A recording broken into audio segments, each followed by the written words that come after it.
Honorary clergymen, distinguished guests, and those who are watching live, I'd like to welcome you to the headquarters of the Holy See of Cilicia. My name is Aram I, and I am one of the honored guests from the East Coast, West Coast, and Canada to have had this opportunity to come here, learn, and grow in our faith. I'd like to take this time to say thank you to Catholicos Aram I on behalf of my fellow peers and myself for this once-in-a-lifetime opportunity to come and participate in the Summer Youth Academy at the Armenian Catholicosate here in Antilles. Tonight, we will be having a discussion about a question and answer about the renewal of the Armenian Church. It's an open forum discussion, and discussion is very encouraged between the members here present at the Catholicosate and those who are watching live. So I'd like to pass the mic over to Catholicos for a few opening remarks. Thank you.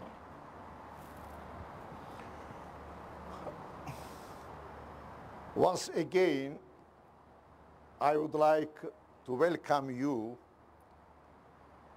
to Antilles, the center of the Armenian Catholicosate of Cilicia. I greatly appreciate your interest in the Armenian Church, in your church. And in fact, these interests, I believe, led you to come here all the way from different parts of the United States of America and Canada.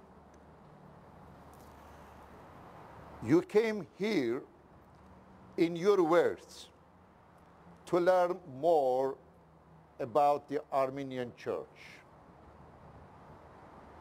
You came here at the same time to reaffirm your belonging to the Armenian Church. I also highly appreciate your concern about the renewal of the Armenian Church. I want to assure you that your concern is my concern. And the renewal of the Armenian Church should be the concern of all Armenians, because we all members of the Armenian Church. I am profoundly glad that today you want that we speak together, we engage in dialogue about the renewal of the Armenian Church. Youth have a special place in my thoughts and in my prayers. Youth have always been integral parts of my ministry as a priest, of my ecumenical engagement outside of the Armenian Church, in my intellectual work, in my writings and messages, as well as in my pontifical concerns. Youth are not on the margin of our church and community life. Youth belong to the main page of our church and community life. And as such, they are called to play a pivotal role in all aspects, in all spheres, and at all levels of our church and community life. Any approach marginalizing the youth in the life of our church and community is not acceptable, should not be acceptable, because youth are integral and inseparable parts of our church and our community. And this concern about the renewal of the Armenian Church should come from youth. With your new perspectives, global experience, with your new ways of looking at the realities of life, with your expectations, with your challenges, you are called to play a significant role in the renewal of the Armenian Church. In fact, that is true in the life of all the churches of this world. What do we mean by renewal? Let me share with you a few observations and perspectives, the way I understand renewal in the Armenian Church. It is vitally important that we make a clear distinction between reformation and renewal. Reformation is a very narrow concept. It deals with institutional, structural, administrative aspects of the church. Reformation means change, rearrangement, deleting or cutting this or that part from liturgy or administration. Renewal, it's a broader concept. It is a dynamic and creative concept. It embraces the whole of the church in all its aspects, dimensions, and manifestations. Furthermore, renewal, it's a continuous process which touches, as I said, all dimensions of the church. Renewal is an open-end process. In other words, the church should perceive itself in a constant process of renewal. In order to understand the real meaning of renewal and the crucial importance of renewal, we have to know what the church is and what the church is not. Of course, I am not going to present to you the ecclesiological understanding of the church. This is not the time to do that. But let me briefly tell you what is not the church and what is the church. This is not the church. This is the building of the church. The liturgy is not the church. This is one of the expressions of the church. Clergy is not the church. Clergy are a group of people who are committed to serve the church. Then what is the church? We are the church in our togetherness. We are the church, the faith, the community of faith. As Jesus said, wherever and whenever a few people have come together in my name, I am there. That is the church. A group of people sustained by faith in Christ, by the bond of love, and with the same hope and vision. Therefore, the church is the living community. The church is a community which has its societal, administrative, structural, institutional expressions in time and space. But the S of the church is the community of faith. Therefore, speaking about the renewal of the church, we have to take seriously into consideration that we are not dealing with building. We are dealing with a community of people. And that is why this dynamic concept of renewal should be at the center of any attempt, any initiative, any approach that claims to be renewal and that is aimed at the renewal of the Armenian Church. Now, what do we mean by renewal?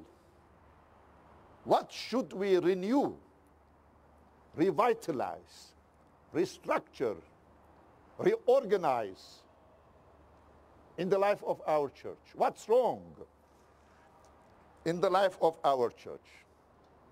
Well, let's be very realistic. When people say we are very happy with our church, nothing should be changed in our church, this is unrealistic and superficial approach. Our church, in fact, any church in this world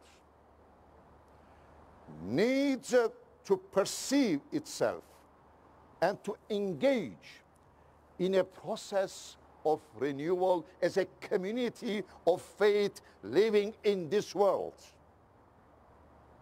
The church, preserving its identifiable identity as community of faith, needs to keep pace with the rhythm of changing times by responding to the realities of time on the basis of the gospel values. Therefore, renewal is a must. I believe that, first of all, as part of the renewal of our church, we need to look at the theology that we have in our church, the theology that we have inherited from our church fathers. What is theology? Theology is not the book. Theology is the mind of the church. Through its theology, the church responds to the changing realities and concerns and challenges of the time and its environment. And the theology of the church derives its substance, its vision from the Bible, from the writings of church fathers, from the tradition of the church. Therefore, today our theology needs to become more relevant. Today we cannot say that Saint Mesrop Saint Shnorhali, Saint Datevatsi. Our church fathers have said this or that. Of course, we have to know that. But they have said these important things in light of their own times and within the parameters of their environment. Today, we are living in a different world. We are a global church. As you well know, the Armenian Church today is present in all parts of the world. Therefore, what the mind of the Armenian Church says, tells us in respect to the issues and the problems that we are facing today. Therefore, the Armenian theology should be more relevant. By being relevant, it becomes credible, reliable, acceptable. The second area of concern that needs renewal is liturgy. Our liturgy comes from our past. And in the course of time, of course, certain changes have taken place in our liturgy, certain additions, and we have a rich liturgy. But today we are again living in a world where we understand and accept that certain aspects of our liturgy, the daily services, the sacraments, need to be revised. The third aspect, where I believe is very important for our people, is the spirituality of our church.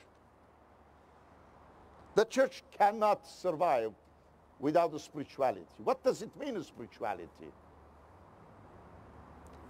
It means to be part of the total reality of the church. It is to embrace the church in all its fullness. It means to participate in the total life of our church. It means to translate into life, into action, the gospel values. It means to preserve the distinctive traditions of our church. It means to engage tradition and modernity in dialogue in the life of our church. That is the spirituality. And today, the Armenian Church needs to revive, first of all, its spirituality. Unfortunately, for many good reasons, the national, administrative, the local concerns have become predominant in the life of our church at the expense of the spirituality of the Armenian Church. We need, as I said, to revive the spirituality of our church.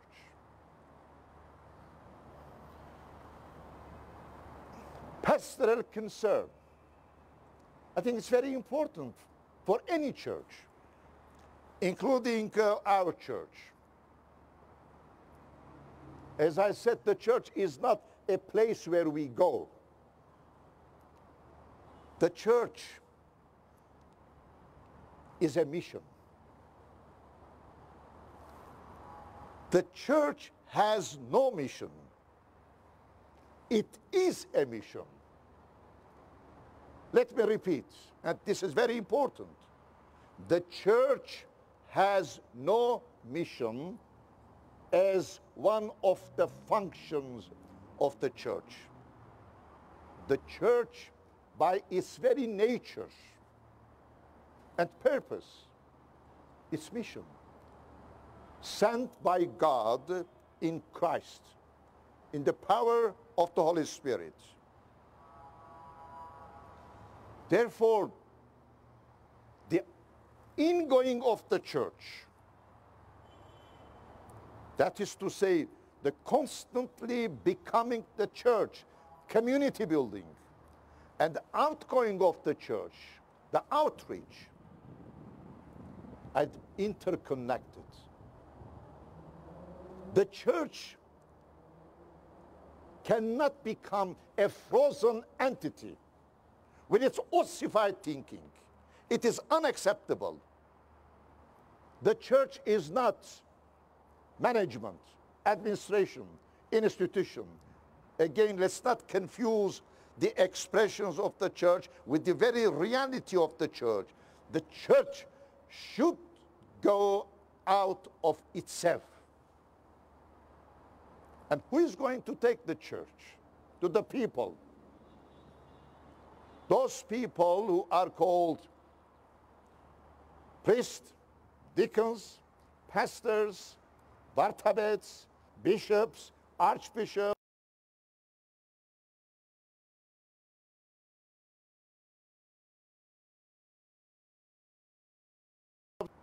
and their vocation is one of missionary vocation, missionary engagement, by taking the church to the people, pastoral concern, the outreach, as you say in America, outreach. And therefore, the church should give a priority importance to its outreach, to its missionary engagement. Last but not least, in the world today, as you well know, the societies are facing tremendous problems and concerns and challenges of socio-ethical nature and the scope. In different parts of the societies, we are facing issues pertaining to sexual orientation, issues related to abortion, euthanasia, and different kinds of ethical, social issues. And today, in this interdependent world, in this globalized world, we cannot say that these are not our issues. These are others' issues. We cannot say that. Others' issues are our issues, and the other way around, because we are living together. Different people with different confessions, colors, cultures, ethnicities, religions. We are living together in one society. We are living in pluralistic societies. Therefore, our church today is facing these issues. And we should have a clear position in respect to these issues.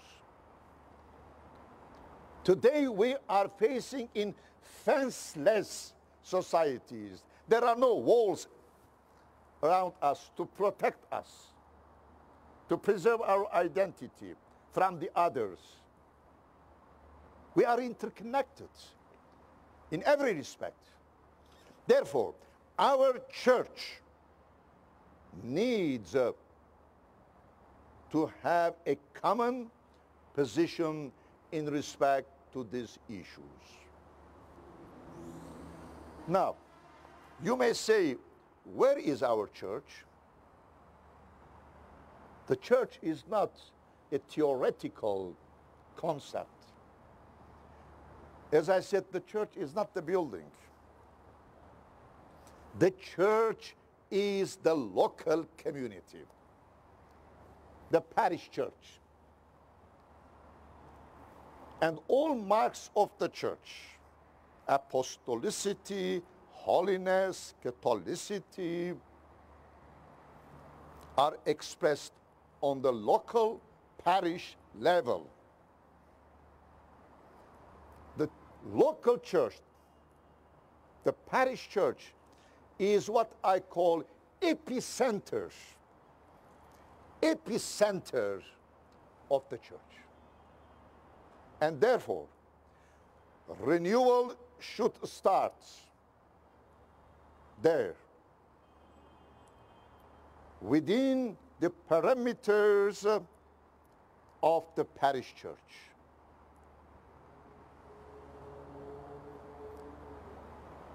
The renewal should become bottom-up process. I repeat, bottom-up process. That is to say, our people should take part in the renewal of the church, because I am not the church. The clergy are not the church. We are the church. I think there is a song in America, we are the world, right? We are the church, the community. Therefore, the members of the community, the parish community, should take active parts in the renewal process of the church. The people should say to the priests, the pastors, what is wrong, what is right in the church. What are their expectations from the church? Because the parish pastor is not an administrator. It is not a person whose job, as you say in America, starts at 9 o'clock and ends at 4 or 5 o'clock. No. What the priest does in the church, its vocation. Its vocation is not limited to any time table. The parish priest is the father, the spiritual father of his community.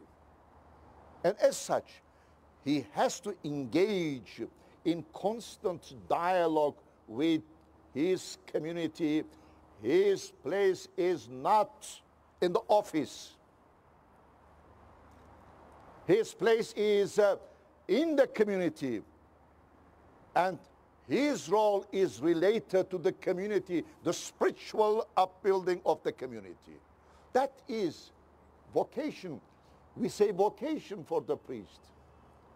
And this understanding of vocation is very important. And this implication or fulfillment of the vocation is much more important. That is what we need in our church. Therefore, renewal should start at the grassroots level with the community, with the participation of our clergy. The people should know that this is our church. We're together. And within the community, we have different responsibilities. And how we can put ourselves, our abilities, our capacities, whatever we are, whatever we have at the service of the church in the renewal of our church. I tell you something. Our church is not a museum. Our church is not the protectors, the preservers of the ancient traditions and the spiritual treasures and values of our church. In this way, the church becomes a museum. We should not make our church a museum. I repeat, by all means, we together, the clergy and the community, should not make our church museum. The church should become a living, a transforming, a life-giving, life-sustaining, life-guiding presence, the presence of Christ. That is the meaning of the church. In 1961, the late Pope John XXIII, in initiating and convening the Second Vatican Council, which was indeed a landmark event in the life of the Catholic Church, used a word, a key word, aggiornamento. In Italian, that means updating. His concern was how can, through that council, the church becomes relevant in the new world. All our churches, including my church, our church, needs aggiornamento. Because we are living in a constantly, rapidly, radically changing world. Therefore, we need to get involved as a church in a constant process of aggiornamento. Otherwise, our church will become a museum on the periphery of our life. We will never accept such a thing. Therefore, here is the question, and here is the challenge. How we can, you, together with the leadership of our church and communities, engage ourselves in the renewal process. How we can challenge our leadership, clergy and community, by telling them today our church really needs aggiornamento, a spiritual renewal, renewal of the community of faith, community building. This is the challenge before us. And I am sure that questions to ask, right? I am here not to give a lecture, but engage in dialogue with you. I believe in dialogue, not in monologue, not one-way traffic. This is the way that we should be in our church. Everybody.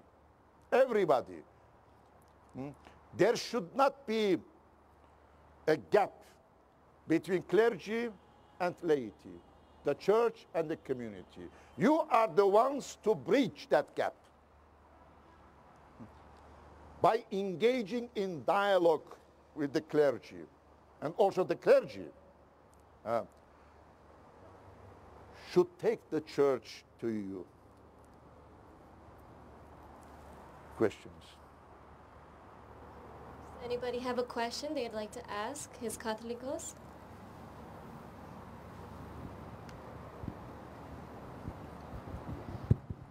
Vea parar, as we say in New York, without trying to blow you up or anything, I can listen to you speak all day.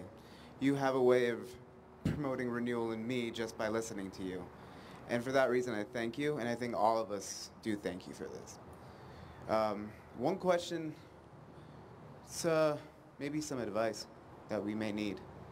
On different fronts throughout our church, how do we promote the right training to instill that spirit that we all need to be revived, renewed, and able to promote renewal to others in our church around us? I find that, especially in the busiest cities of America, it to be very difficult to put church first, maybe second, third, or fourth. And sometimes, for the majority of people, it becomes a once-a-year thing, twice a year perhaps. And in addition, if you're young, you may attend an agump event every so often.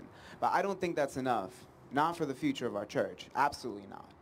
How do we promote the spirit in others to create that spirit, especially when our leaders aren't always doing so?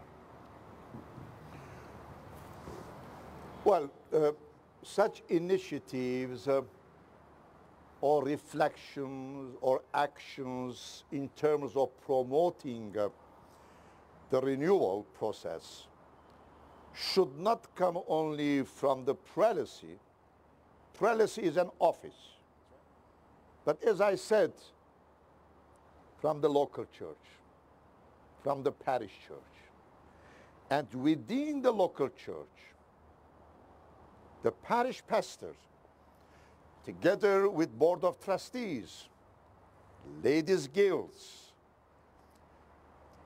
committee of senior citizens or youth, you have different committees as far as I know in the United States of America and Canada.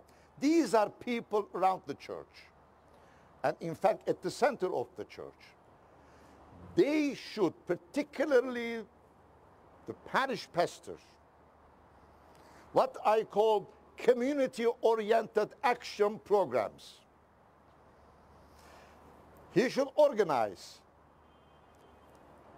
popular lecture series, seminars related to the various aspects of our church by explaining the Badarak, the Holy Eucharist, the liturgy, the sacraments, the saints. So we are rich of traditions, of values, the spirituality. First of all, we have to educate the people.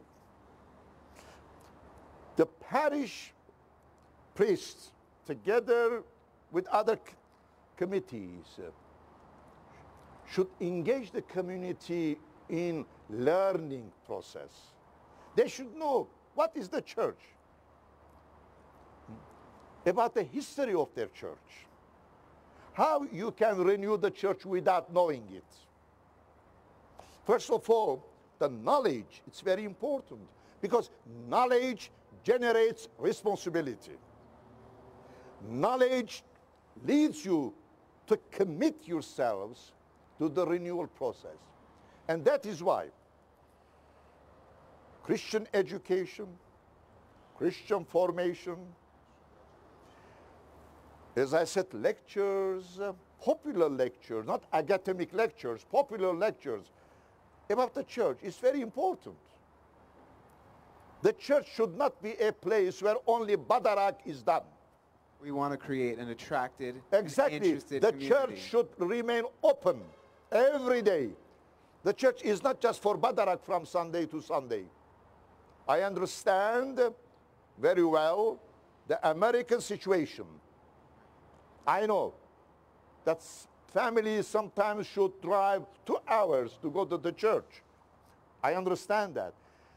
But as far as possible, in light of the different environments in the United States or Canada, you see, the parish pastor with board of trustees to think what are the best ways, what are the efficient ways in strengthening our community, in building a community, in bringing our families around the church.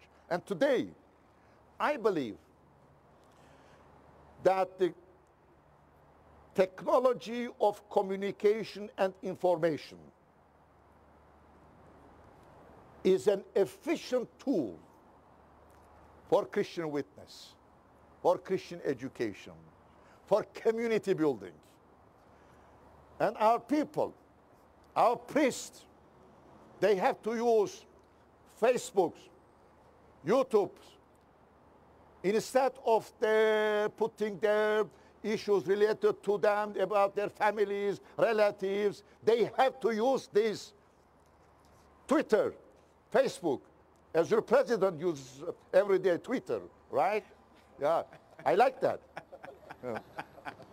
All these things, Flickr, Twitter, YouTube, WhatsApp, Viber, all these instruments can be used, should be used for the community building on the parish level. Thank you, Verapar. Any questions?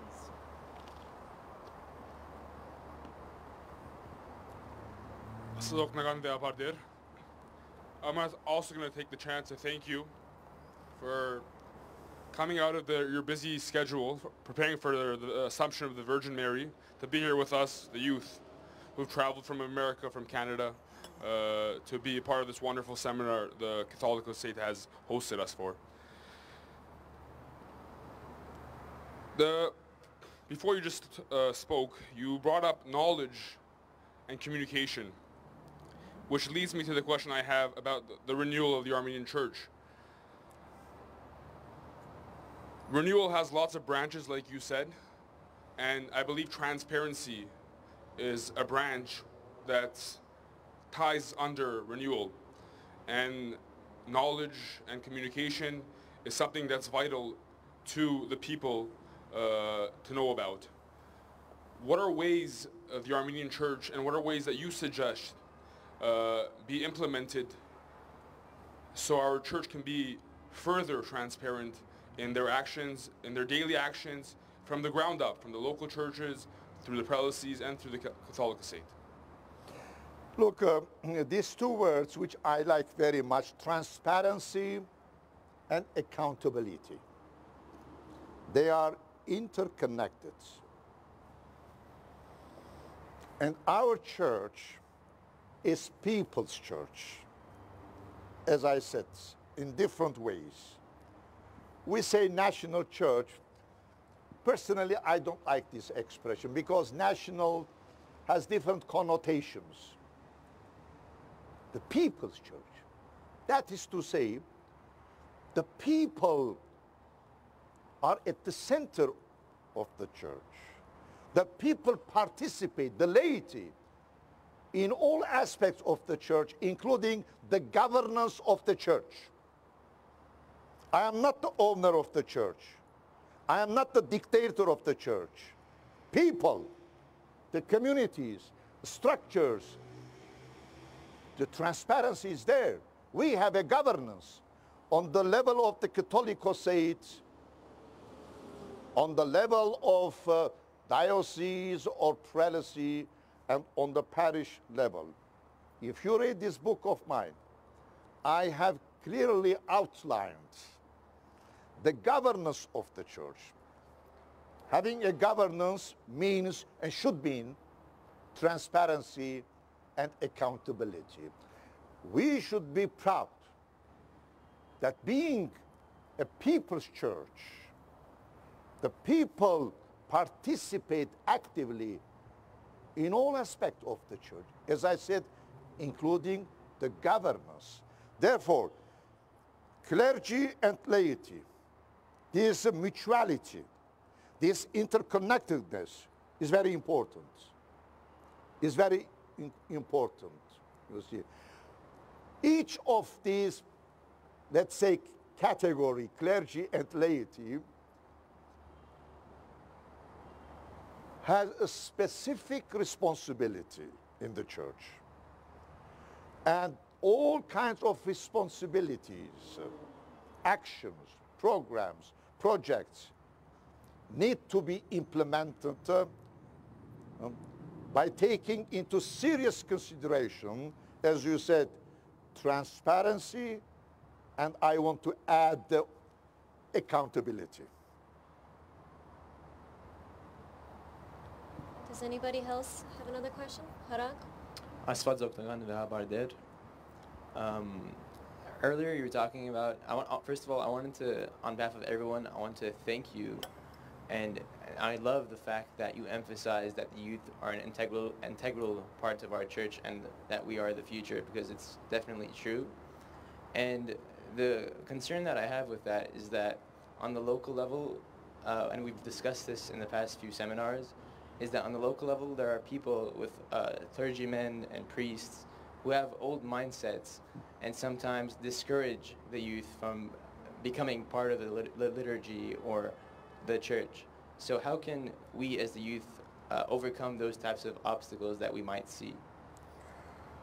As I said clearly, straightforwardly, and I repeat, I will never accept a situation, whether here, there, in your church, wherever, a situation where our youth, men and women, are marginalized. This is unacceptable. This is, in fact, heresy, a new form of heresy, to isolate the youth, to isolate the woman. They are part of the community of faith. They are integral part of the Church of Christ. You cannot isolate the youth. This is unacceptable. On the contrary, they have to encourage the youth, you see, to participate responsibly, committedly in the life of the church, in the witness of the church, in all programs, actions, reflections of the church. Because the church doesn't belong to clergy, as I said. We are the church. The church belongs to the people. And within the framework of the church administration, we have different responsibilities. But the youth should be at the heart of the church. And we should always challenge this. We have to remind those people. I don't think that you said they are against the youth, but they need sometimes, you see, to be reminded about the importance of youth. You should tell to our people, whether they are clergy or the committees, the board of trustees, ladies' guilds, whoever they are, you see, that youth have different perspectives. They have different concerns. They have to listen, the youth. They have to give the possibilities to the youth by opening the doors of the community before you, by providing open spaces for the youth in order, you see, to make a real input. Therefore, I would propose that when you go back to your parishes, challenge your priest, challenge your board of trustees by saying, we are ready to participate in the life of the church. We're part of the church. And we should bring a significant contribution to the life and the various aspects of the church. Thank you. Thank you, Hara.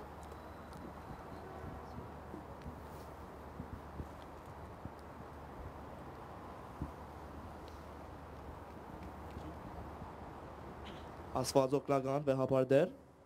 My name is Minas Arisian. I'm from Fresno, California, with the Holy Trinity Church there. And I also want to thank you, the Catholic State, and all the higher soups, and for the amazing hospitality. My question revolves around the language barrier that seems to be a problem in America. As each generation is coming in, we're knowing less and less Armenian, and I think that could be an issue of why the youth are not connecting. Is there any way, or in your mind, how can we revitalize, renew that aspect of it? Is it pushing for harder in the Saturday schools, learning the Karapad language? Because I know the hymns are beautiful, and you know the language is beautiful. It's just hard to connect when you don't know Armenian as well as we do in other areas. I understand your concern, which is a legitimate one. Language is both a problem within the framework of liturgy, and at the same time, it is not a problem. It all depends how you look at it. You see, our language is a krapar, we say, the ancient Armenian, and the people, even the clergy, hardly understands the krapar.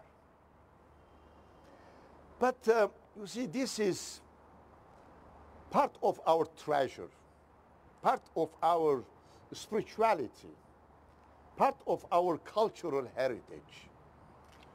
We need to preserve it. And the liturgy is the best place where krapar should stay. But at the same time, I think certain aspects of liturgy, certain prayers in Vesper services, in the sacraments, need to be translated into English there, into French there, or in the modern Armenian here and in the Middle East. The biblical readings should be here in modern Armenian, as we do in the United States of America, in Canada, English or French. You see, we should not go from one extreme to other extreme. We have to preserve the classical Armenian. At the same time, we should know how we can include the other language in the liturgical, let's say, life of our church without changing or harming the core of our liturgy. For instance, Badarak, the Eucharistic celebration. I don't think that you will say that the Badarak also should be changed. No, no. We should not forget the fact that the liturgy is the center, is the core of spirituality. The liturgy prepares the environment, the spiritual atmosphere by which the faithful enter in communion with God through prayer. Therefore, we should not underestimate these aspects or dimension of liturgy. Therefore, I agree that something needs to be changed in liturgy in terms of language as well. Thank you, Vehapar, for speaking so eloquently. And I'm wondering, what is the best way in which we can engage with people who have lost their faith?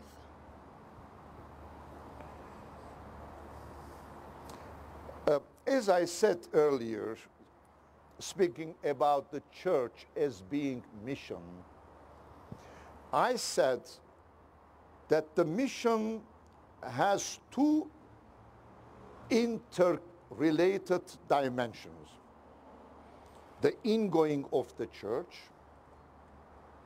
and the outgoing of the church. What I mean by ingoing of the church, that means the church, therefore, through ingoing of the church must make living reality the gospel values, the church traditions in the life of its members. Now, the outgoing of the church, as you said, today we are living in a world where our people are constantly impacted, very often in a negative way, by the problems, concerns that we see around us. Our people, all the people in fact, are constantly invaded in our individual, in our family, in our community life by the kinds of trends and tendencies which destroy, jeopardize the Christian faith in us. How should we deal with this situation or with this kind of people? You see, who are in fact on the verge of losing their Christian faith, their Christian identity. Here comes the mission of the church. Here comes the vocation or the primary responsibility of the parish pastor. Jesus left, as the gospel says, 99 sheep and went after one. That is the responsibility of the parish pastor. And sometimes the church should pose critical question to itself in terms of what I do today. The church needs a critical self-assessment. The church, that is to say, the clergy, the community, the parish, needs to know what the others think about it. You know what the gospel reminds us? One day Jesus Christ, our Lord, said, what the people think about me. Can you imagine? Jesus Christ, the Son of God. He doesn't need the opinion of the others. He is God. But he wanted to know what the people think about him. And also the church, not only our church, all the churches, from time to time, pose that question, what you think about me, what you think about the parish pastor, about board of trustees, about this community, about that. We need the opinions of the others in order that we engage ourselves in a process of critical reflection, critical assessment, and re-evaluation. Because, as I said, the church is not a frozen entity. The church is not a self-centered, self-contained, self-sufficient reality. That is a wrong perception of the church. The church should not be satisfied by itself. No. The church is in constant process of becoming. The church is in constant process of fulfilling the commission of Jesus Christ. Therefore, the church sometime should put aside those believers who are members of the church and go after all those who are outside of the church, who are on the margin of the church. Thank you. Asazatnagan. Rita Astikyan from Lebanon. I want to ask about the renewal of the church and the fact that, in my opinion, lies also in the educational system, in schools, for example. I remember as growing up in school and being taught about religion, I was taught, for example, about following the Ten Commandments based on fear from God, not based on love to God. Maybe this also is affecting the fact that people are losing their faith because they are maybe getting scared away from religion, especially the coming generation that I see that is growing so far away from the church. So don't you think that also this should be taken into consideration, the way that religion is taught to kids in schools? and the way clergy are, for example, teaching religion? Well, first of all, people should not be scared. The people should know that religion has an important place in their life. Any kind of religion. Because faith is part of the culture, is part of the environment in which we live. Any faith is not an abstract reality. Faith needs structure, body, environment, culture in order to articulate itself. Therefore, religion is an inseparable part of society, particularly today. Religion has become an important factor in many societies for different reasons. This is another question. Now, the second part of your question, the teaching of religion in the schools. Look, in our community schools, in the past, we used to have a course on religion, particularly on Christian education. Today, unfortunately, due to different reasons, in many of our schools, this course has been deleted in the curriculum of the school. This is unacceptable. We don't teach religion just for information, just for knowledge. For us, teaching religion is making our children part of the Christian faith. It is a formation, not providing knowledge. And that formation, spiritual, Christian formation process starts with the family, in the family, and goes to the school and continues through Sunday school. And through this way, you see, our people are formed by Christian values.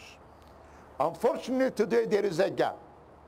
And that is why, on the one hand, we have to remind our community schools in the United States of America, Saturday schools, Sunday schools, and in our communities in this part of the world, that by all means, irrespective of all kinds of curriculum-related difficulties, we must include at least one course on religion or Christian education. Let me, in this respect, also emphasize the crucial importance of family. The family is the basic unit of society, of community, of our church. We consider family as a small church, as a small school, as a small Armenia. Therefore, Christian education, together with the Armenian education, you see, should be given a priority importance in the life of Armenian family. Because for us, family is a sacred institution. It is not a place where a couple live together, where two partners have decided to live together. This is a misconception of family. This is the Western, secular understanding of family, which is against the values of our church and our people. The family, as I said, is a sacred institution. In the church, the partnership is blessed. Therefore, You see, the Christian values, the Armenian values, Armenian ideals, the aspirations, all these things should become part of the life of family.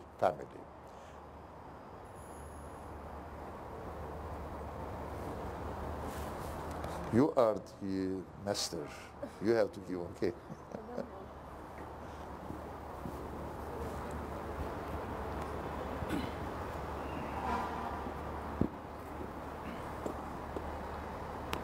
I just want to thank you for coming and taking time away from your schedule to spend time with us and to speak with us about the Armenian Church and the renewal of the Armenian Church. I also liked very much what you said about the importance of Christian education, and I do agree that there's a big gap. And I think that one of the greatest areas where there's an absence is in the area of Christian ethics, especially concerning contemporary issues.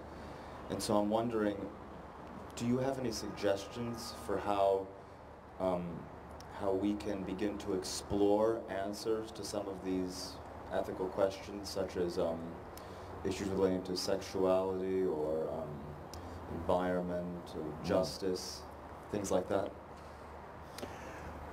Well, I briefly touched, you see, these area, a critical, a sensitive area of our church and community life.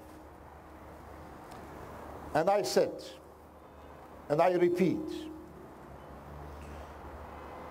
that we cannot say that these issues belong to others. These issues that you referred to, social, ethical issues, are also parts of our life. They impact our individual and community life. They are integral part of our daily life. We are constantly and directly and existentially exposed to these kind of issues. We should know this. Now, after depicting the situation and accepting that these are our issues, how should we deal with these issues? We cannot ignore these issues. I may have my personal opinions about these issues, but unfortunately, our church so far has not been able to develop as a church a common opinion or position or understanding in respect to these issues. Repeatedly, I have been reminding our clergy and people in our dioceses by telling how we can develop a common understanding. First understanding and then response in respect to these issues. These issues, and you know well what we are talking about, are not exclusively ethical or theological issues. These issues have different dimensions, different expressions, and as such require a kind of holistic approach. Our theology, or any theology, alone cannot deal with these issues. We need psychological, the social, cultural, environmental, political, economic, personal, let's say, dimensions. That is to say, holistic approach.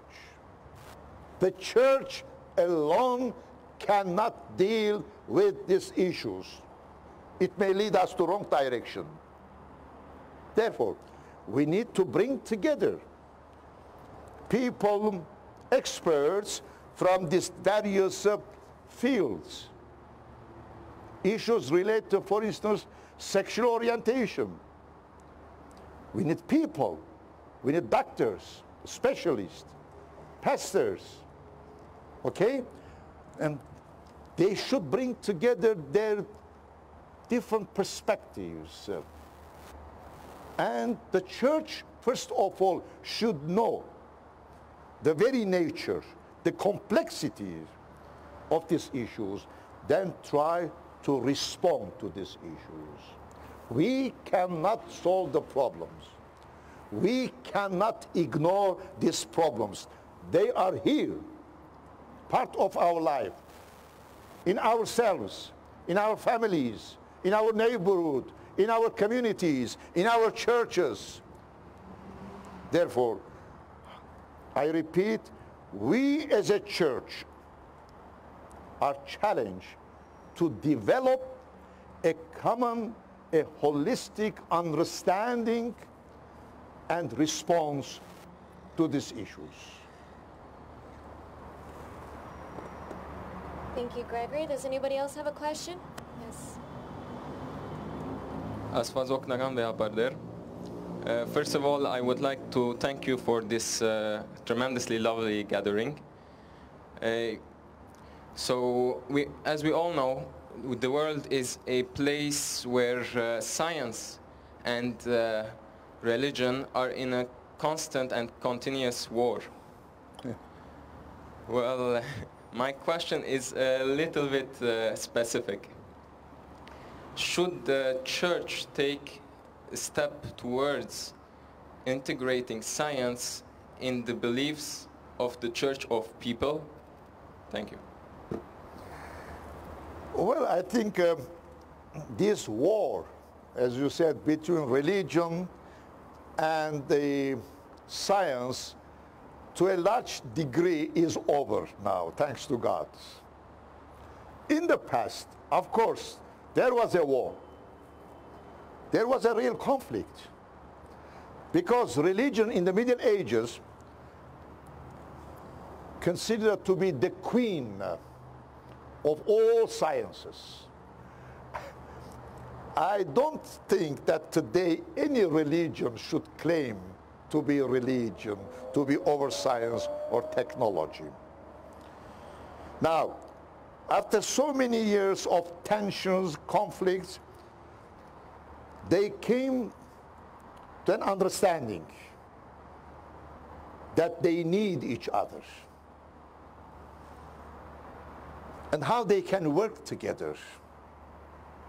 I think we need to emphasize the intercomplementarity of religion and science and also technology. You see, 2 months ago here in Veharam, we had a seminar or a conference on environment, religion and environment, in fact. And we tried to look at this situation, environment, which has become today a global, not issue, a crisis. In all parts of the world, we are confronting these environmental crises in different forms and expressions. Therefore, religion has an important role to play, because the protection of environment is part of the teachings of all religions, including Christianity. Therefore, in my few remarks, I said, this is the time that we should join our forces. Religion, science, and technology to deal together with this global common crisis. Therefore, I believe that science and religion can work together in respect to many problems that we are facing today. Now, that question reminds me a conference that I attended in the United States of America. I forgot the name of the university that organized an international conference on medical healing and spiritual healing. I was invited to give a lecture on spiritual healing. And in my presentation, I stressed the need of working together because spirituality and the medical aspects are very much interwoven. Therefore, how we can work together. And I think in many respects, as I said, in many spheres of our society life, religion and science must work together. Thank you very much. Any other questions?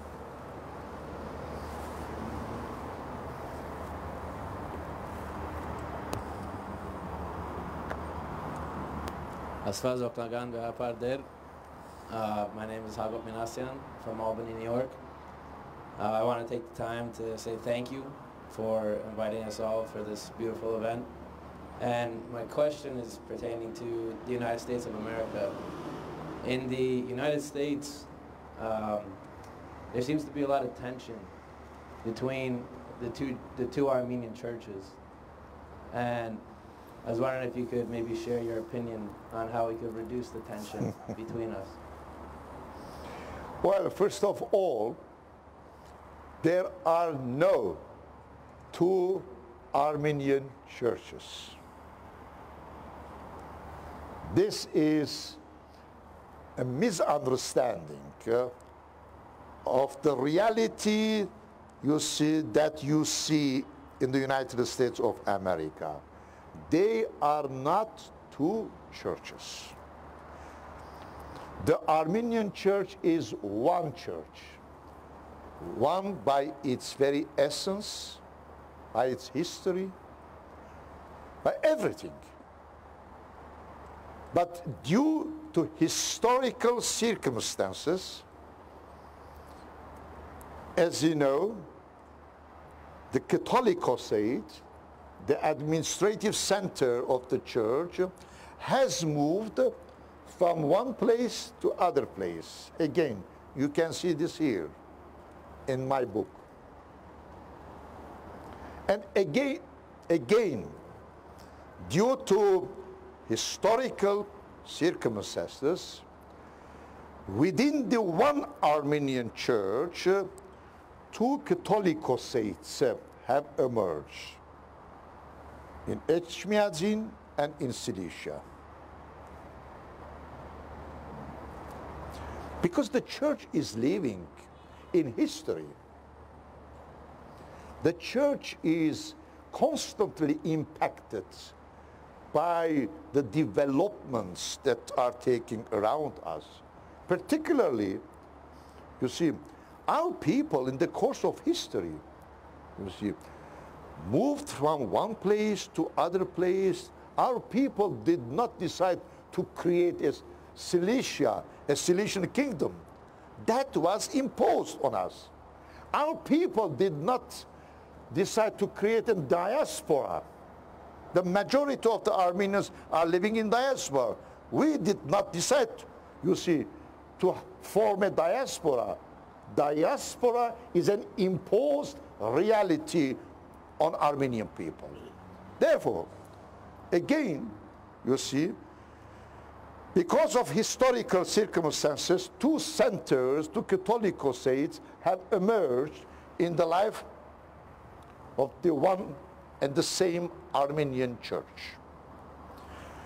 Again, for historical and political reasons, in the United States of America, you see, the one church was divided into two administrative centers, being one part under the jurisdiction of the Catholicosate of all Armenians, and the other one under the jurisdiction of the Catholicosate of Cilicia.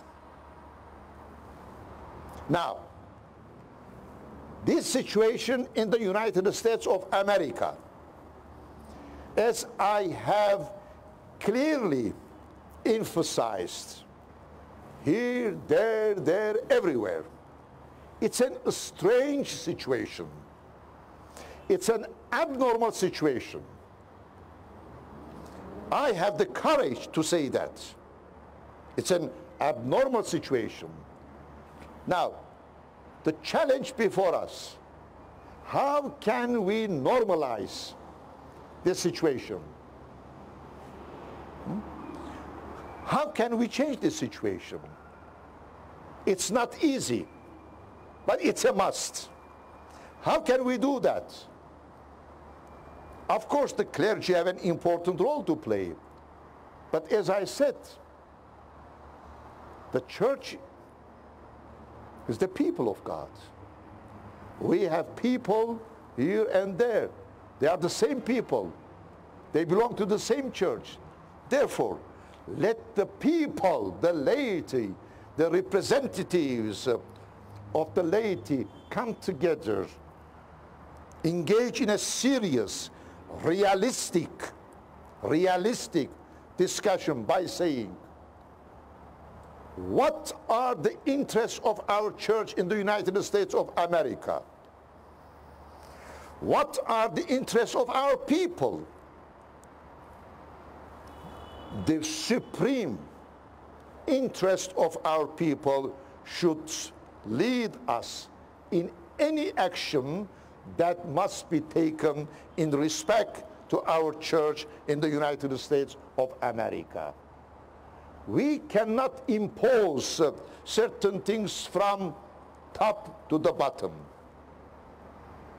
They should emerge from the bottom to the up, saying that today we are living in a new situation, in a new world. Let's come together as people of God, as community, and how we can properly, realistically deal with this situation. As I repeatedly reminded ourselves, for us, the church is not an organization, you see, among other organizations, detached from our community life. We are the church. It's our community. So speaking about the church means speaking about our community, and the other way around. Therefore, as I said, we need to deal with this situation properly, responsibly, and realistically, by taking into consideration various factors and realities pertaining to our church and community in the United States of America. Thank you, Hago. Any other further questions?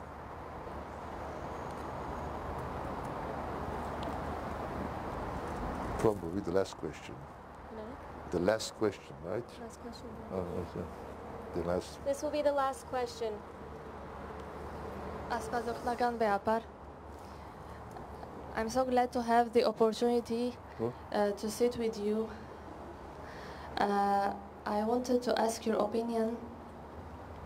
How crucial is the role of the church in taking political and economical decisions in the country? In Lebanon? Yes. Well, I'm sure now you came to realize it's been almost 10 days you're here, that Lebanon is a unique country in many respects. One of the particularities of Lebanon is its community system. Lebanon is composed of 18 communities. The Armenian community is one of the first 7 major communities. And each community has political power or share in the political power according to its numerical size. Being a country of communities, of course, the spiritual leaders of communities have some responsibility in respect to the governance of Lebanon. I said some. It all depends from the community, from the spiritual leader, and from a given political or economic situation. Because the ministers, the deputies in parliament, in the government, they are not there by themselves, but they represent the communities. They should be accountable to the communities that they represent. Therefore, you see how the communities are, and the spiritual leaders, in one way or another, to a smaller or larger degree, involved in the decision-making processes in Lebanon. So unfortunately, I think that's the last question that we have time for. But I think we can all agree that this was very educational, and it's very empowering to know that what the steps are for the renewal of the Armenian Church. And I think it's very safe to say that the issues that were brought up today are of vital importance and that action should be taken accordingly. When on our first day here at the Catholico State, we had the privilege of meeting with Vehapad, and he made a statement saying that we are not here as guests nor as students, but we're here as a family. And I'm in complete agreement with His Holiness. And it doesn't matter if we come from different countries or different states. We are united by something bigger and more beautiful, and that's the fact that we are all Armenians. We share the same faith, the same history, the same backbone of civilization. And I want to thank you all for coming here this evening, and I'd like to pass the microphone on one more time to His Holiness for some closing remarks. Thank you. My only closing remark is the following. The renewal of the Armenian Church started right now, here in Antilles.